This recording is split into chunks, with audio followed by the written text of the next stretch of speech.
Donc on a commencé à travailler sur ces 3 jours de rencontres autour des questions de patrimoine, éducation et banlieue. Parce qu'on travaille maintenant avec Patrick Bouchain à la preuve par 7 sur la question de comment construire un centre culturel de rencontres dans une ville des banlieues. Un centre culturel de rencontres qui parlera aussi de l'expérience de vivre et d'habiter la banlieue, d'habiter l'espace périphérique. Alors un centre culturel de rencontres, c'est un label du ministère de la Culture créé dans les années 70 et son objectif était de valoriser des lieux du patrimoine historique. Sur la carte française des centres qui existe une vingtaine aujourd'hui, il manque un centre culturel implanté en région périurbaine de banlieue. La plupart des centres existants sont dans le monde rural. Il manque un centre culturel qui incarne l'architecture contemporaine comme patrimoine de demain. Et aujourd'hui, on peut se poser la question, qu'est-ce que ça serait l'équivalent ici même, à Bagneux? Vous avez compris qu'il allait avoir à Bagneux la construction d'un lycée d'enseignement général, qui est quelque chose de très important pour la commune de Bagneux, parce que pour aller vite, on est une commune de 41 000 habitants. À Bagneux, il n'y a pas de lycée d'enseignement général. On a envie d'en faire un lycée extraordinaire, un lycée expérimental.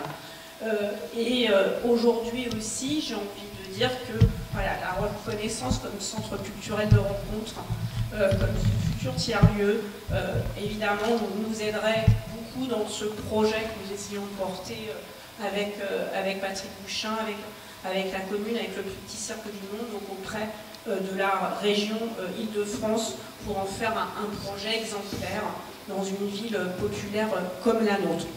Je pense qu'il y a une importance à avoir lorsqu'on crée un lycée, lorsqu'on crée un établissement scolaire, qu'on ait une grande attention envers les élèves, envers les jeunes. Voilà.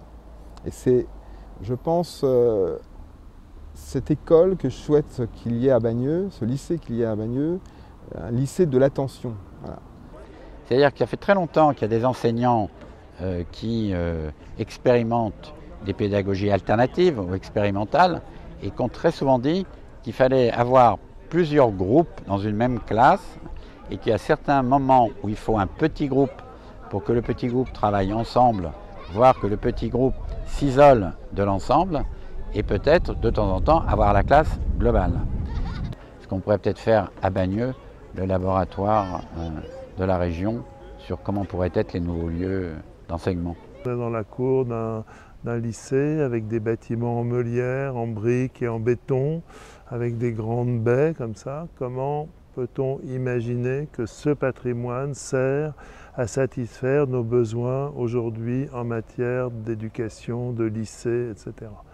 Et si au lieu de faire un programme hors sol, on reformulait le programme in situ, la question en voyant ce qu'il y a autour de nous, les capacités qui sont là, à ce moment-là, on se met à réfléchir au rapport entre ce qui existe et sa transformation et l'économie de cette transformation d'une façon différente. C'est pourquoi on parle de résilience aujourd'hui, parce qu'il nous faut absolument opérer quand même alors c'est pas un retour en arrière au sens d'une nostalgie, c'est plutôt une résilience au sens de pour le mieux vivre, pour le moins consommer, pour que ça prenne moins d'argent, mais surtout pour faire les choses dans une symbiose, dans un écosystème, pour vivre mieux ensemble la fabrique et la production de cette urbanité, de ce paysage, de cette campagne, de cette ville.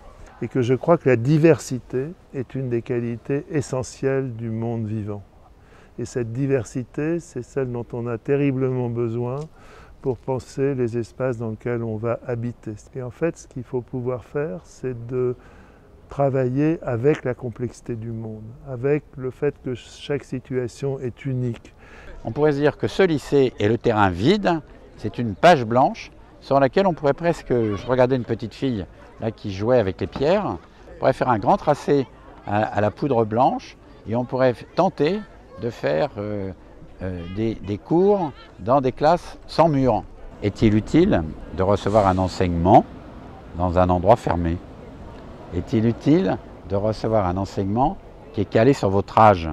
Ce que je redoute parfois, c'est qu'il y ait des terrains de jeu spécialisés, réservés aux enfants, Je pense que c'est le territoire tout entier qui est un terrain de jeu, de découverte et d'apprentissage. Et puisqu'on parle d'enseignement, finalement l'école, c'est une école ouverte sur le monde. C'est-à-dire c'est ce qu'on a essayé de faire avec les étudiants de l'école qui ont préparé les cartes de la traversée, c'est de se dire qu'au fond, le territoire, la ville, le paysage, l'architecture, l'urbanisme constituent, enfin notre environnement constitue la table des matières d'un enseignement, c'est-à-dire qu'on ne peut apprendre du lieu dans lequel on vit, on travaille, et l'école n'est pas seulement à l'intérieur des murs, donc de la même façon que l'espace des enfants n'est pas dans les espaces qui leur sont dédiés, mais dans le territoire tout entier.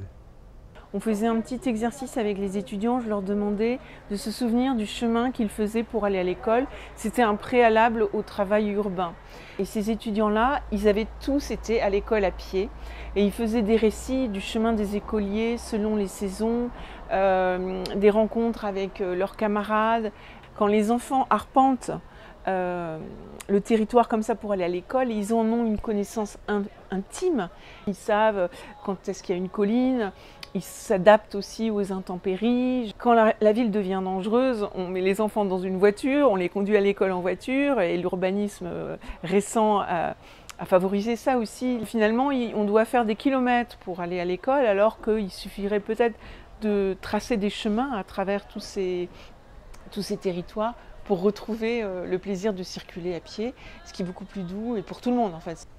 La question, c'est comment dans chaque chose, il y a une part d'enfance et donc une part possible que peuvent s'approprier les enfants. Il y avait tout à l'heure 3 artistes ici qui grimpaient sur l'escalier, donc on aurait pu dire qu'ils se comportaient d'une certaine façon avec une part plus visible d'enfance que la nôtre qui les regardions. Mais en même temps, ce qu'on aimait dans leur comportement, c'est qu'ils nous montraient qu'en tout lieu, on pourrait développer une part d'enfance qui fait qu'on découvrirait les lieux d'une autre façon. Prenant des chemins buissonniers ou différents, c'est de montrer qu'au fond, le même lieu pourrait être pratiqué de plein de façons différentes. Donc c'est ce qu'on a voulu essayer pendant ces 3 jours, de se dire on apprend tout le temps.